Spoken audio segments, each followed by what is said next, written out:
Martabat sebuah roda gigi? Apa sih artinya? Yuk kita bongkar sama-sama. Nah, ini semua berawal dari sebuah kesadaran. Kesadaran seorang manajer level menengah biasa yang setiap harinya itu berjuang di tengah-tengah ganasnya mesin korporasi. Oke, kita mulai ceritanya ya.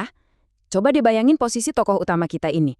Dia itu asisten kepala seksi di bagian quality control. Posisinya tuh serba salah, kejepit di antara banyak departemen.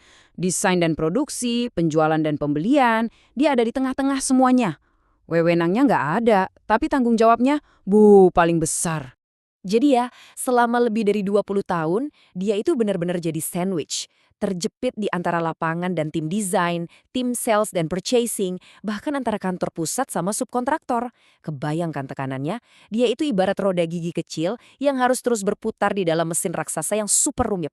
Nah, karena tekanan harian yang gila-gilaan buat ngejar deadline, isu-isu krusial kayak keamanan, standar kualitas, bahkan kondisi kerja subkontraktor itu seringkali dianggap di luar pekerjaan. Kenapa? Ya karena dianggap cuma nambah-nambahin kerjaan aja, gangguan. Lagian hal-hal kayak gitu kan nggak bakal masuk ke penilaian kinerja, bener? Tapi disinilah dia dapat pencerahan. Sebuah kesadaran yang tak terhindarkan. Dia akhirnya sadar semua masalah yang selama ini disingkirkan, yang dianggap di luar pekerjaan, entah itu kecelakaan, skandal, gugatan hukum, atau gagalnya pasokan, semua itu pasti akan kembali. Dan kembalinya itu justru dalam bentuk yang paling merusak buat bisnis. Jadi ini bukan lagi soal etis atau nggak etis, ini murni soal keputusan bisnis yang bodoh. Dari situ, strateginya berubah total. Dan ini jenius banget. Dia stop berdebat soal mana yang benar dan mana yang salah. Nggak ada gunanya. Sebaliknya, dia mulai menerjemahkan isu-isu etika ini ke dalam satu-satunya bahasa yang dipahami oleh sistem perusahaan. Apa itu? Ya untung dan rugi. Coba kita lihat bedanya.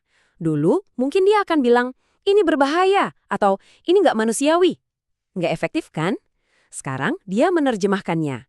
Ini berbahaya, jadi ini meningkatkan tingkat kegagalan produk kita. Ini nggak manusiawi, jadi ini berisiko mengganggu rantai pasokan kita. Dan kualitasnya jelek, jadi ini akan berdampak langsung ke dana cadangan garansi kita. Jauh lebih ngena kan? Karena ini bahasa bisnis. Intinya gini, perusahaan itu nggak peduli sama individu. Tapi mereka juga nggak bisa sembarangan nyingkirin sebuah roda gigi yang bisa menjelaskan semuanya pakai angka. Dengan bahasa ini, dia bukan jadi pahlawan yang teriak-teriak, tapi dia jadi bagian krusial dari mesin itu sendiri, jadi nggak tergantikan. Nah, cara berpikir ini nggak cuma dia pakai di dalam perusahaan aja. Keluar pun ke para mitra dan subkontraktor, dia pakai pendekatan yang sama. Fokusnya bukan lagi soal mempertahankan posisi perusahaan, tapi gimana caranya kita bisa bareng-bareng nyelesain masalah. Ini wawasannya yang keren banget, orang yang kepepet, yang terpojok, itu pasti akan bohong. Pasti, jadi jangan pernah dorong mereka ke sudut. Ini bukan soal baik atau jahat, ini soal realita. Kalau kamu kasih mereka situasi yang mustahil, ya mereka akan cari jalan keluar dengan cara menutupi masalah. Makanya dia punya metode jalan keluar buat deadline yang nggak masuk akal. Langkah pertama, akui dulu permintaannya. Bilang dengan jelas, oke, deadline-nya memang berat. Langkah kedua, tawarkan jalan keluar. Kalau memang nggak sanggup, bilang sekarang juga. Ini penting banget. Dan langkah ketiga, cari solusi bareng. Pasti ada angka yang bisa kita capai kalau kita kerjasama. Ini bukan nunjukin kelemahan loh, justru ini cara super cerdas buat mencegah bencana yang jauh lebih besar dan mahal nanti. Oke, sekarang kita bahas gimana dia ngelawan tekanan dari atas, dari kantor pusat. Kita tahu kan kadang arahan dari HQ tuh nggak nyambung sama kondisi di lapangan. Nah gimana caranya dia melawan tanpa bikin drama? Jawabannya, dia nggak protes. Dia juga nggak ngajak debat. Yang dia lakukan adalah, dia bersiap-siap. Prinsipnya sederhana dan kuat banget.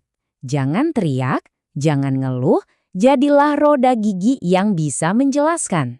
Gimana caranya menjelaskan ini? Pertama, dia kumpulin semua data yang relevan. Semua. Kedua, dia jabarkan dengan jelas apa asumsi di balik arahan dari kantor pusat itu. Ketiga, dia rinci konsekuensi faktualnya, spesifik. Terakhir, dia sajikan kesimpulannya.